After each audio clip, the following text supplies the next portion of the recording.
Welcome back to Famous American News. Here, we celebrate the legacies of stars who shone brightly in our lives. Join us as we honor their journeys and the lasting impact they made. Before we start, to support us, please hit that like button. Thank you. Wayne Osmond, a beloved musician and member of the iconic Osmond Brothers, passed away at the age of 73. He died in Salt Lake City, Utah, after suffering a severe stroke. Known for his versatile musical talent and dedication to family, Osmond played a significant role in shaping the Osmonds' enduring legacy. Born on August 28, 1951, in Ogden, Utah, Wayne was the fourth of 9 children in the Osmond family. Alongside his brothers Alan, Merrill, and Jay, he began performing as a barbershop quartet in 1958. Their talent caught the attention of J. Emerson Williams, leading to a recurring role on The Andy Williams Show from 1962 to 1969. Wayne was a multi-instrumentalist with perfect pitch, mastering 8 instruments during his career. He played guitar and drums and contributed heavily to the band's rock-oriented tracks, earning praise for his guitar skills and songwriting. Notably, he took over vocal arrangement duties for the group, demonstrating his deep musical expertise. The Osmonds achieved massive success in the 1970s, with hits like One Bad Apple, Crazy Horses, and Down by the Lazy River. Wayne also appeared in television roles, including as Leviticus Kissel in the ABC series The Travels of Jamie McFeeters in the 1960s. His influence extended beyond music, earning him admiration for his dedication to his craft and his family.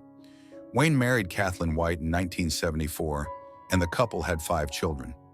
In the 1990s, Wayne moved to Branson, Missouri, continuing to perform despite significant health challenges. In 1997, he was diagnosed with a brain tumor, which left him nearly deaf and reliant on a cochlear implant. Even after a stroke in 2012 affected his mobility, Wayne remained committed to mentoring the next generation of Osmond musicians. A deeply faithful member of the Church of Jesus Christ of Latter-day Saints, Wayne upheld values of integrity, humility, and family devotion throughout his life. His legacy as a talented musician and loving family man will be remembered by generations of fans and loved ones. Wayne Osmond's contributions to music and his indomitable spirit will continue to inspire those who followed his remarkable journey. Tony Slattery, the charismatic British actor and comedian, celebrated for his improvisational brilliance on Whose Line Is It Anyway?, died at the age of 65. He suffered a heart attack 2 days before his passing. Born in London to Irish Catholic parents, Slattery's childhood was marked by adversity, including an experience of abuse that he later revealed influenced his life and career. After excelling academically, he attended Trinity Hall, Cambridge, where he joined the famed Footlights comedy group. His collaborations with Stephen Fry, Hugh Laurie, and Emma Thompson during this time set the stage for his future success. Slattery rose to fame in the 1980s as a mainstay on Whose Line Is It Anyway?, captivating audiences with his sharp humor and quick thinking. His career spanned television, film, and theater, with notable roles in The Crying Game, Peter's Friends, and the ITV sitcom Just a Gigolo. On stage, he performed in productions such as Neville's Island and Me and My Girl. Despite his professional success, Slattery struggled with personal challenges, including addiction and bipolar disorder. These struggles led to a period of retreat in the 1990s. However, he remained a beloved figure, known for his honesty and advocacy for mental health awareness. In 2020, Slattery's mental health journey was highlighted in the BBC documentary What's the Matter with Tony Slattery, which received widespread acclaim for its candid exploration of his life. Slattery continued to engage with audiences through theater and podcast appearances, including his off-West End improvised show, Slattery Night Fever. His warmth, charm, and humor earned him admiration from fans and peers alike. He is survived by his partner of nearly 4 decades, Mark Hutchinson. Stephen Fry, a longtime friend, remembered Slattery as a uniquely talented man whose humor and kindness touched everyone who knew him. Tony Slattery's legacy as a comedic icon and his openness about his struggles remain an inspiration to many. His humor and humanity will not be forgotten.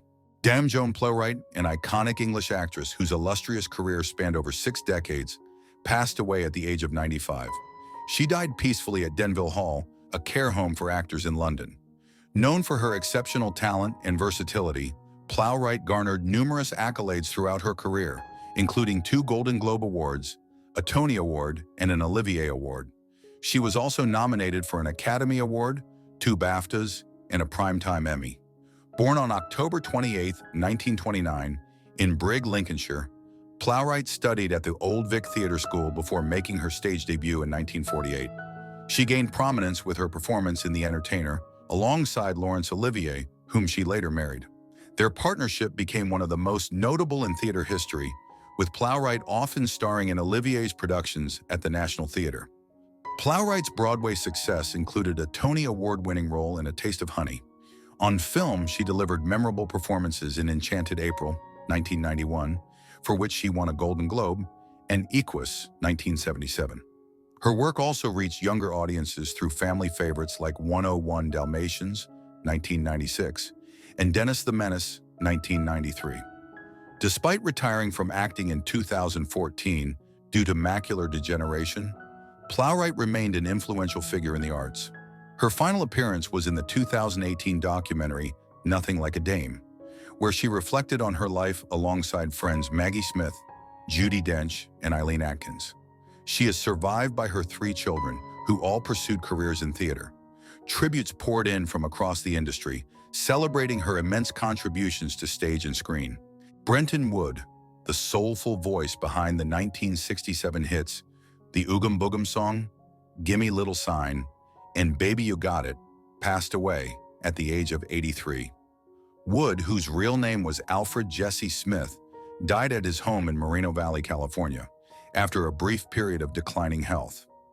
Born on July 26, 1941, in Shreveport, Louisiana, Wood moved to Los Angeles as a child and later attended Compton High School, where he excelled in track and field. Inspired by the music of Sam Cooke and Jesse Belvin, he adopted the stage name Brenton Wood, possibly referencing the Brentwood area of Los Angeles, as he began honing his skills as a singer, songwriter, and pianist. In the late 1960s, Wood found success with his unique blend of soul and pop, capturing audiences with catchy melodies and heartfelt lyrics. His signature hit, Gimme Little Sign, reached #1, 9 on the Billboard Hot 100, and became a gold-certified classic. The Oogum Boogum song and Baby You Got It also earned him chart success and cemented his status as a standout artist of his era. During the 1970s, Wood continued to explore his musical talents, founding his own record label and collaborating with notable musicians like George Semper and Earth, Wind & Fire's Al McKay. He remained active in the music industry for decades, releasing albums such as Out of the Woodwork, 1986, and This Love Is For Real, 2001. Even in his later years, Wood stayed connected to his fans. He announced his farewell tour in 2024, titled Catch You on the Rebound, The Last Tour. Although health challenges forced him to pause the tour, his legacy endured through the love and admiration of his audience. Brenton Wood's soulful voice and vibrant personality resonated with generations, leaving a timeless impact on the world of music. He is survived by his family, friends, and countless fans who will continue to cherish his contributions to soul and R&B music.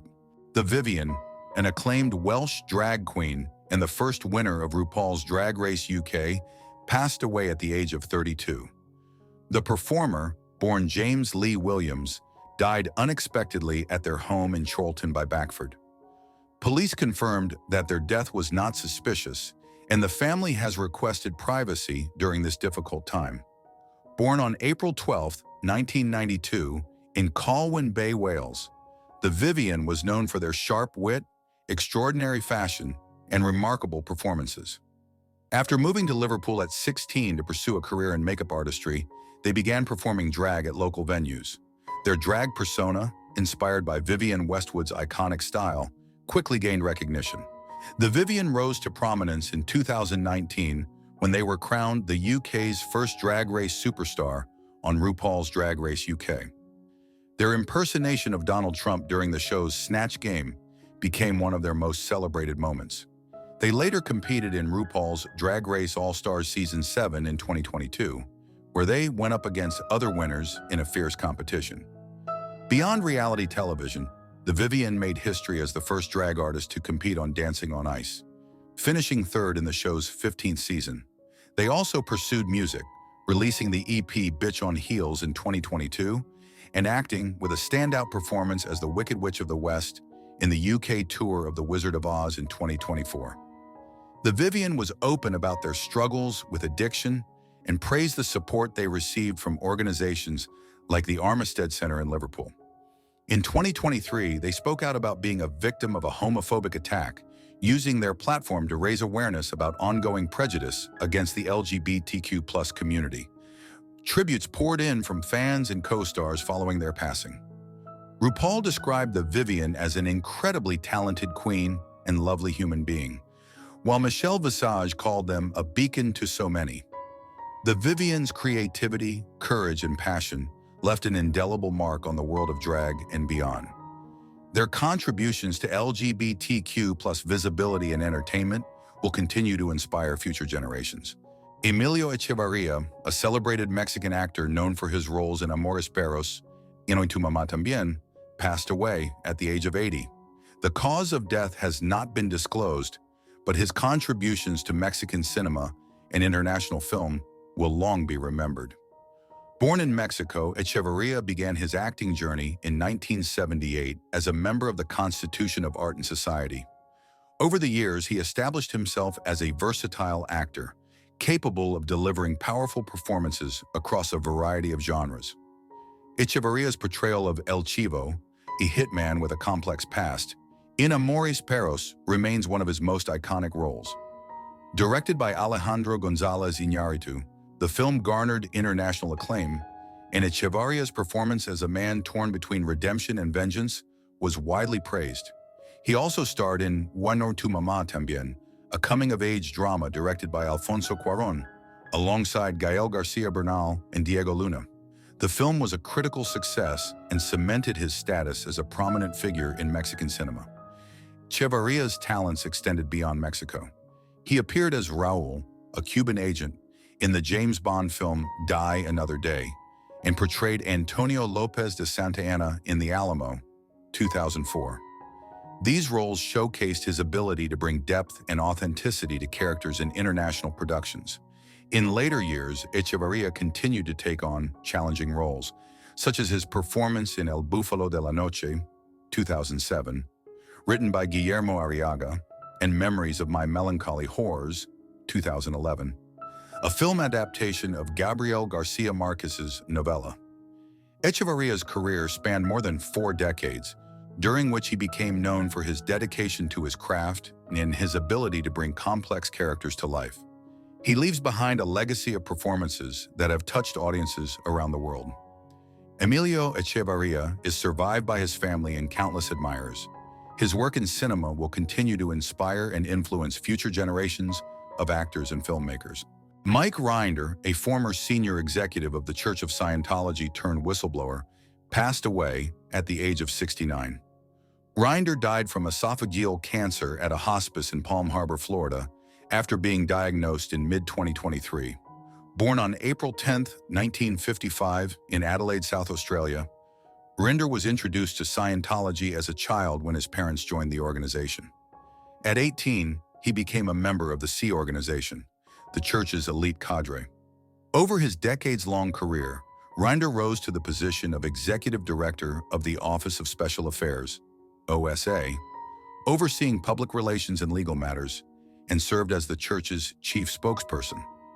Despite his prominent role, Rinder became disillusioned with the church due to its culture of abuse under leader David Miscavige. After enduring years of physical and emotional mistreatment and spending 2 years in the hole, a disciplinary program, Rinder left Scientology in 2007. His departure marked the beginning of his mission to expose the inner workings of the organization. Rinder became a leading voice against Scientology's controversial practices, including disconnection, a policy that severs members from family and friends, and its use of surveillance and intimidation against critics. He appeared in several documentaries, including the Emmy-winning series Leah Remini, Scientology and the Aftermath, which he co-hosted from 2016 to 2019. The series shed light on the experiences of former Scientologists and won widespread acclaim. In 2022, Rinder published his memoir, A Billion Years, My Escape from a Life in the Highest Ranks of Scientology, offering an unfiltered account of his life within and after the church. He also co-founded the Aftermath Foundation, a nonprofit supporting individuals leaving Scientology, providing them with housing, employment, and other resources. Rinder leaves behind a legacy of advocacy, having helped to change perceptions of Scientology and empower those harmed by its practices. He is survived by his wife, Christy, their son, stepson, and 2 children from his first marriage. Tributes from journalists and former Scientologists highlight his impact, with many emphasizing how his courage and dedication to uncovering the truth about Scientology will continue to resonate for years to come. Merle Louise, a celebrated actress renowned for her work in several iconic Stephen Sondheim musicals, passed away at the age of 90. Known for her exceptional talent and versatility, Louise left an unforgettable mark on the theater world, especially through her performances in Sweeney Todd and Into the Woods. Born Merle Litout, she began her illustrious career on Broadway in 1959 as part of the original cast of Gypsy. Initially cast as Thelma, she later took on the lead role of Dainty June, captivating audiences both on Broadway and during the first national tour. Her collaborations with Stephen Sondheim became a cornerstone of her career. In 1970, she portrayed Susan in Company, but it was her role as the haunting beggar woman in Sweeney Todd, the demon barber of Fleet Street, that earned her widespread acclaim, including the Drama Desk Award for Outstanding Featured Actress in a Musical. Louise's performance was praised as emotionally raw and ravaging crazy, embodying the complexity of Sondheim's masterpiece. She returned to the Sondheim stage in Into the Woods, 1987, where she played 3 distinct roles: Cinderella's mother, Granny, and the Giantess. Beyond Sondheim, Louise shined in other Broadway productions, originating roles such as Madame Dandon in La Cage aux Folles, 1983, and Melina's mother in Kiss of the Spider Woman, 1993. Off-Broadway and regionally, Louise demonstrated her range, performing in classics by Shakespeare, Chekhov, and Shaw, as well as contemporary works. She also became the inspiration behind the Broadway game 6 Degrees of Merle Louise, a testament to her enduring influence.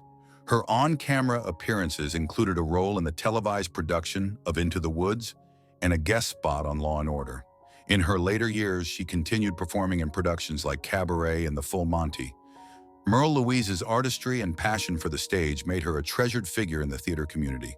She is remembered for her remarkable talent, dedication to her craft, and the indelible legacy she left on Broadway. Robert Macri, a versatile actor recognized for his role as Fire Marshal Dobbins on Cheers and his extensive stage career, passed away at the age of 79. He died at his North Hollywood home due to complications from dementia and 2 strokes. Born in San Diego, California, McRae's passion for the arts led to a successful career that spanned television, film, and theater.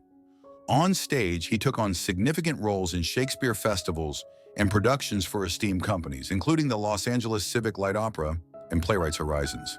His talent earned him respect in the theater world, where his performances ranged from classical dramas to contemporary works. McRae made his television debut in 1977 in the film Panic in Echo Park.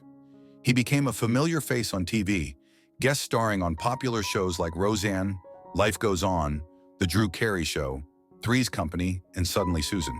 However, he is most fondly remembered for his recurring role on Cheers, where his portrayal of Fire Marshal Dobbins brought warmth and humor to the iconic sitcom. In film, Macri appeared in the horror comedy Cutting Class as Mr. Conklin and in the family comedy The Master of Disguise.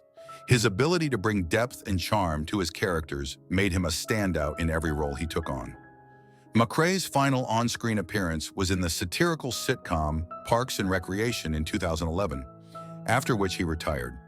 Throughout his career, he balanced screen and stage work with ease, earning admiration from peers and audiences alike. He is survived by his husband, Luigi Camperchioli, with whom he shared many joyful years in North Hollywood. McRae's contributions to entertainment, both on stage and screen, leave a lasting legacy that continues to bring smiles to fans worldwide. Carl Weathers, a celebrated actor and former professional athlete, passed away at 76. The cause of death was atherosclerotic cardiovascular disease, and he died peacefully at his Los Angeles home. Weathers was born in New Orleans, Louisiana, on January 14, 1948. A natural athlete, he earned scholarships for football and pursued the sport at San Diego State University before playing in the NFL with the Oakland Raiders and later in the CFL with the BC Lions. Despite a promising career in football, Weathers retired in 1974 to follow his passion for acting. His big break came with the role of Apollo Creed in Rocky, 1976, a performance that solidified his place in Hollywood. Weathers reprised the role in 3 sequels, becoming one of the most memorable characters in film history. His other notable film credits include Predator, 1987, Action Jackson, 1988, and Happy Gilmore, 1996, showcasing his range from action star to comedic actor. On television, Weathers captivated audiences as Greef Karga in The Mandalorian. His work on the series earned him an Emmy nomination, and he further showcased his talents by directing multiple episodes. Weathers also appeared in Street Justice, Arrested Development, and voiced characters in animated series and video games, including Toy Story's Combat Carl. Weathers' contributions extended beyond the screen. He was a mentor to young actors and athletes, and his professionalism made him a favorite among colleagues. Fans admired his ability to bring intensity, humor, and depth to every role he played. In his personal life, Weathers was married 3 times and was a father to 2 sons. At the time of his passing, he was with his longtime partner, Christine Klugen. In August 2024, he was posthumously honored with a star on the Hollywood Walk of Fame, cementing his legacy in the entertainment industry. Carl Weathers' influence on film, television, and sports is profound. From Apollo Creed's fiery spirit to his commanding presence in The Mandalorian, his work has left a lasting impression on audiences worldwide. His legacy will endure through his contributions to entertainment and the inspiration he provided to so many. Kenny Law, a cherished star of Discovery Channel's Moonshiners, passed away at the age of 68. Known for his warm personality and dedication to Appalachian traditions, Law's death marks a significant loss for fans and his community. Law's Choice Distillery, which Kenny co-owned with his cousin Henry, confirmed his passing through a heartfelt Facebook post. The distillery shared that Kenny died peacefully, surrounded by loved ones. According to reports, he had faced numerous health challenges over the years, including heart problems and diabetes. A blood infection ultimately led to his hospitalization, though an official cause of death has not yet been disclosed. Kenny became a fan favorite on Moonshiners, a docu-series that has aired since 2011. The show follows individuals in Appalachia who continue the long-standing tradition of crafting moonshine. Kenny joined the series in its 8th season, quickly earning admiration for his humor, skill, and authenticity. Tributes poured in from Kenny's co-stars and fans following the announcement of his passing. Fellow Moonshiners star Amanda Bryant honored him in a touching Facebook post, calling him a true legend and a dear friend. "Rest easy, big guy," she wrote. "It was an honor to know you." Kenny's obituary highlighted his love for his family, community, and the moonshining craft. Described as a true outlaw, he was rebellious, fun-loving, and charming, yet tender-hearted with those close to him. A 3rd-generation moonshiner, he followed the footsteps of his father and grandfather, Owen Law. His proudest achievement, according to his family, was his daughter Kenzie, whom he adored. Beyond his television fame, Kenny enjoyed meeting fans at events and appreciated their kindness and support. His legacy as a moonshiner and entertainer brought joy to many and kept Appalachian traditions alive. A visitation is scheduled for January 17th at Flora Funeral Service in Rocky Mount, Virginia, with funeral services to follow the next day. Kenny is survived by his daughter, son-in-law, 2 grandsons, and many extended family members. Kenny Law will be remembered as a symbol of Appalachian culture, a loving family man, and a treasured star of moonshiners. His loss is deeply felt, but his spirit will continue to shine in the hearts of those who knew him. Bill Burge, beloved character actor and comedian, passed away at the age of 86 at his home in Nashville, Tennessee. Known for his comedic role as Bobby alongside Gaylord Sartain's Chuck in the Ernest P. Worrell franchise, Burge's talent brought joy to generations of fans. Born in Campbell County, Tennessee, during the Great Depression, Burge grew up in humble beginnings. Despite early struggles, including being diagnosed with rickets, he developed a unique personality and a penchant for humor that would shape his career. Burge never drove a car, famously joking that living in downtown Nashville made driving unnecessary and that Tennesseans didn't drive well anyway. Burge's career took off in 1986 when he joined the Me and My Brother Bobby commercials, produced by Carden and Cherry, the same company behind Jim Varney's iconic Ernest P. Worrell character. In these sketches, Burge played Bobby, the quiet yet expressive counterpart to Sartain's loud and bumbling Chuck. The dynamic duo's antics continued on Hey Vern, It's Ernest, and transitioned seamlessly into the Ernest films, where Burge became a fan favorite. In Ernest Saves Christmas, Ernest Goes to Jail, and Ernest Scared Stupid, Burge brought his charm to roles as everything from a security guard to Ernest's quirky next-door neighbor. His ability to convey humor with minimal dialogue highlighted his unique comedic timing. Even as the Ernest franchise evolved, Burge remained a consistent presence, bringing warmth and laughter to each project. After the franchise ended, Burge stepped back from major acting roles but occasionally reprised Bobby in smaller projects, including the independent DVD movie Billy and Bobby, the wacky duo on vacation. He also contributed to local theater and music video productions in Nashville, maintaining his passion for entertainment. Burge's legacy lies in his ability to create laughter without needing elaborate dialogue, proving that comedy often resides in simplicity. Fans remember him as a talented performer who turned his quiet charm into an unforgettable presence in one of the most beloved family franchises of the 1980s and 1990s. He is survived by fans, friends, and a legacy of joy that will continue to bring smiles for years to come. Breaking news, News 1. Tom Hanks, the legendary star of Forrest Gump and Saving Private Ryan, became the target of a shocking online death hoax that alarmed fans worldwide. The unfounded rumor spread quickly on social media platform X, falsely claiming the beloved actor had passed away. Hanks swiftly addressed the rumor, reassuring fans with a lighthearted post on his official X account. "Reports of my death have been greatly exaggerated," referencing Mark Twain's famous quote. His representative confirmed, "Tom is in excellent health and busy working on several exciting projects." Fans flooded social media with relief and appreciation. "Don't scare us like that," one fan wrote, while another commended Hanks for his calm and humorous response. The incident highlights the dangers of spreading unverified information online. Hanks, often called America's dad, remains a cherished figure, inspiring audiences with his active career and genuine personality. News 2. Kate Middleton, the Princess of Wales, is embracing a more mindful approach to life following a recent health scare that reshaped her priorities.